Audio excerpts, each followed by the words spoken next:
We won the farmers by a lot in the election, in every election, all three elections, and we won by a lot, and I will never forget that, and they are foremost in our thought. And representing, I think, the farmers better than just about anybody can do is Senator Roger Marshall. Could you say a couple of words, Roger, please?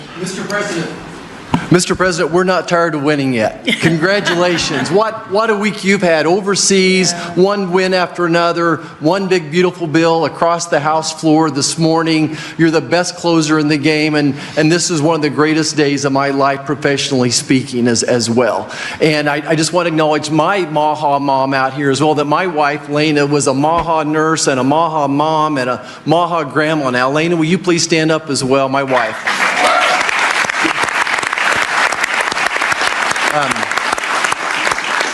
Mr. President, as you know, I spent 25 years delivering babies most every day. We saw a huge epidemic of diabetes, of pregnancy, and this has exploded in so many different directions now. We have an epidemic in mental health in our youth, obesity rates 20%, 30%, 20% of our children on a prescription drug, 60, 70% of adults on a prescription drug. We can do better than this.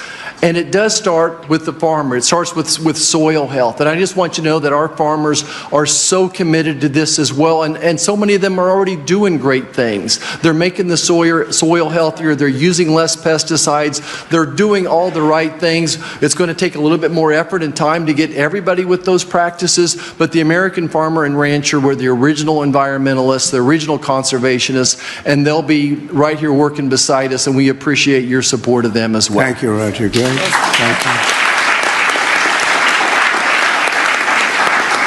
So I think I'll close by just saying that something happened a week ago that was very, very important, profound, but very important in so many ways. For years, I noticed that other countries paid much less for drugs and pharmaceuticals than we did. But I don't mean 2% less or 10%, which would be good, but I don't mean 20 or 25 or 30%. I mean, sometimes we paid 10 times more, 12 times more, 13 times more than other countries, where people from our country would be seen going into Mexico and seen going into other countries, leaving on trips and bringing their drugs home because they'd get in London, they'd be able to buy a drug for 1/10 the price of what it costs in New York City. And I watched this, and I watched it during my term, and I didn't like it. I didn't like it. And it's a very complex system, but, you know, we're smart also, maybe much smarter than they are. And at some point, we had to figure out, and I heard it was the middleman. Nobody told me who the middleman was. Nobody knew who the middleman was. Nobody ever heard. All I heard is the middleman. I said, they've got to be the richest people in the world, whoever they are. We don't even know if there is a middleman. All I know is that the drugs were 10 times higher and sometimes more than that. And I really got into it over the last year, and I figured the whole system out. And for various and sundry reasons, the United States of America was being screwed, and we were being taken advantage of and being laughed at for years and years. And I said, it's not going to happen anymore. And I brought a great gentleman, the head of Eli Lilly, in, who's great. He really is. He's great. He's done a fantastic job, and others also of the companies. And I'd have it out with him. I had debates with him, actually, and pretty much it was a debate that was impossible to lose. You had to be a real bad debater to lose that debate, because they couldn't justify it. They tried to say, well, you know, we pay for research and development, and the United States has agreed to pay for 100%. I said, why? Why are we paying? And by the way, that wasn't even the number, because it's still way too high if you took all the research and development. But you have other countries that are a lot more vicious than us in terms of their representatives.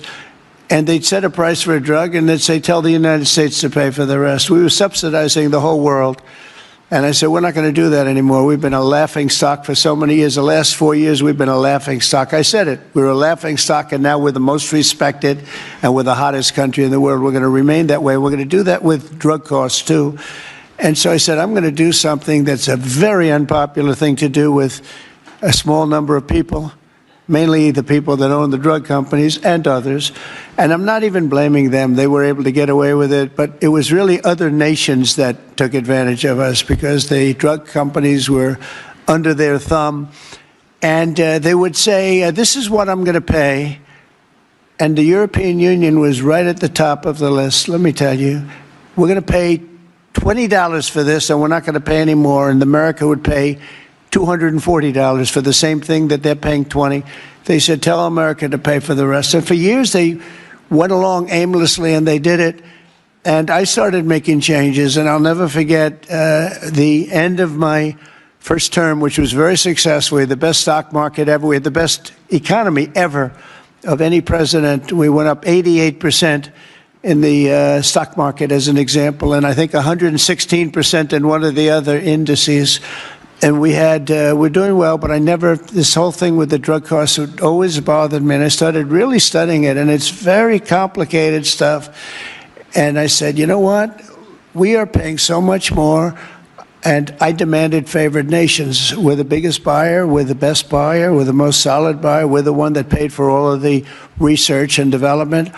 And I said, we're going to do something that's earth-shattering. So at the end of my first term, I was so proud because it's the first time in 28 years that any president reduced drug prices during the course of 4 years. And you know what the number was? 1/4 of 1%. Yeah. But it was down 1/4. Think of it, 1/4 of 1%, very little. Essentially, they remained the same. But I wanted to get it down.